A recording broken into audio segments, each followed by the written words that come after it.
Now, I looked up, and a young woman was being chased by a young man around a car that had suddenly screeched to a halt. And I thought to myself, well, presumably, these are just two young people having fun. I have an ice cream in my hand, so, you know, I'm in the fun mode. But they weren't larking around, they weren't having fun. She slipped to the ground, and he jumped on her. He started punching her as hard as he could. Now, as I say, there were 50 people. I didn't say, but there were a lot of people in the neighbourhood just walking past. Many, many witnesses, probably 50 people watching this.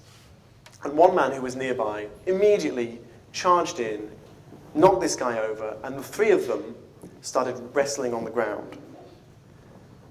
Now, I'm an economist. I'm a rational economic agent. I respond to incentives. So, when my wife told me to go and help,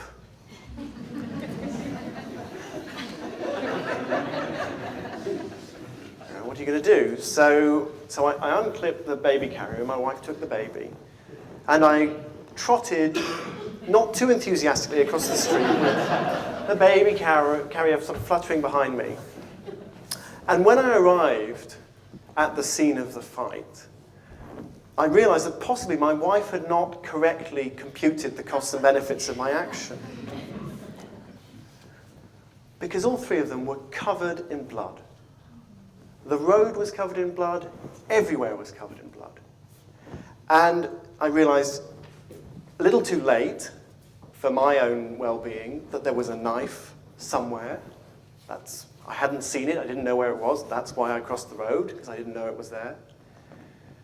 And I realized that possibly I'd gotten involved in something a bit more serious than I had imagined when I walked out of the door 15 minutes earlier looking for ice cream.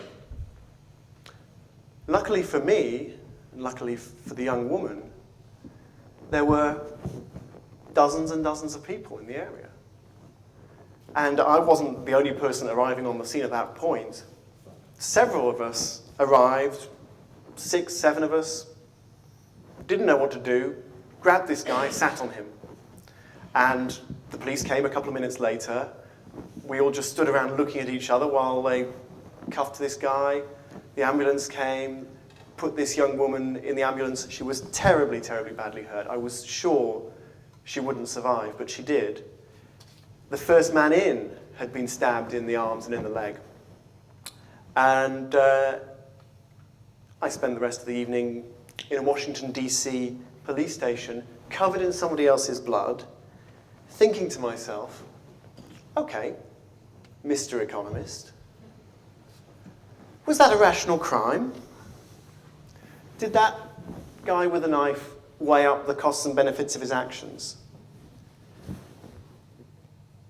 And the answer is, of course he didn't. It was completely random. It was completely crazy. He wasn't trying to rob her. He was trying to kill her.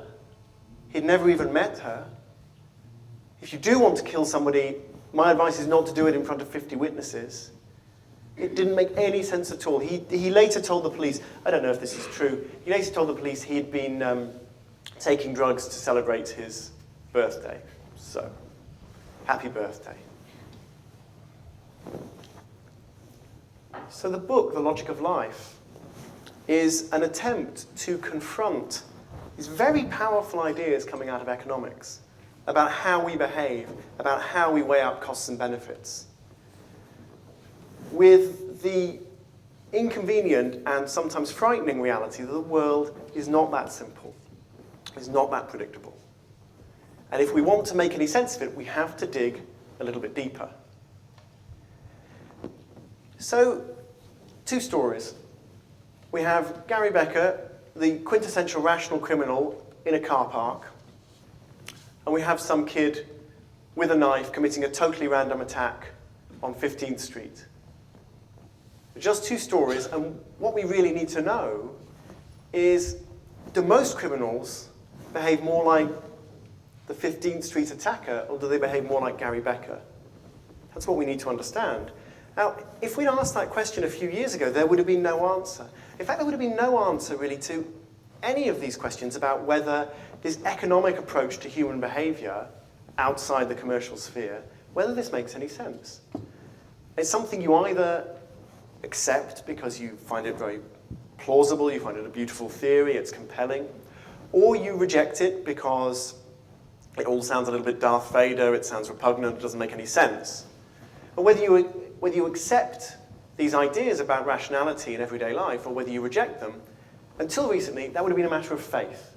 It would have been just a matter of your own personal taste, whether it sounds like a sensible idea or not. And that's changed, and that's what's made it possible to write the book. Because The Logic of Life is not primarily a book about the ideas of Gary Becker. The Logic of Life is mostly a book about a new, younger generation of economists with new tools and a new attitude, new approaches, who are ruthlessly interrogating the world for any kind of evidence they can find as to whether theories such as Becker's actually make any sense, as to how people actually behave. Do they really weigh up costs and benefits? Now, the most famous of all of this generation of young economists is Steve Levitt, the co-author of Free Economics.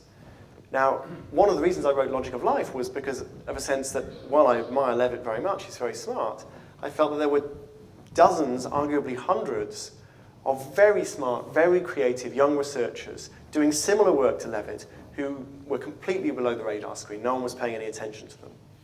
And they are very pragmatic. They use any approach they can get their hands on. So they will run experiments on rats.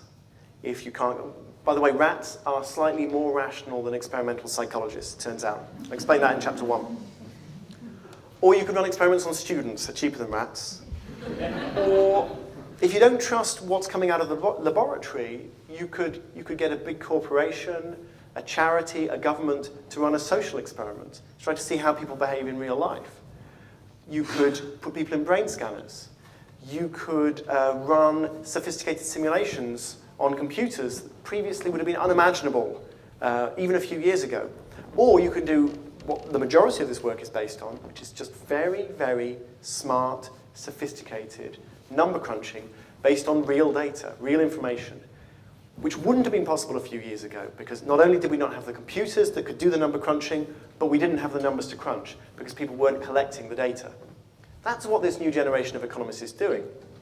Now, I said that there are dozens, maybe hundreds of them, and that Steve Levitt is the most famous. Well, Steve Levitt was the one who was able to test Gary Becker's ideas on crime. He's a young colleague of Becker's at the University of Chicago. And so what's the question you want to ask here? Do criminals respond to incentives? Does your typical criminal, not your parking violator, but someone bent on serious crime, does he fear punishment? Does he respond to the risks of imprisonment? If you tighten up the prison system, does that deter crime? That's the question you want to know. One of the questions you want to know. And Levitt realized you can't just run basic correlations of, crime is up and prison sentences are up, and therefore prison sentences don't deter crime. You can't do that kind of correlation because there's so much else going on. You're not identifying a causal relationship.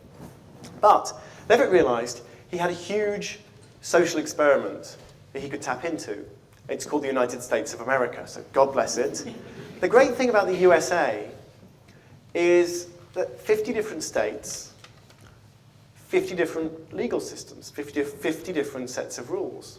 So constitutionally set up as a test tube. It's wonderful.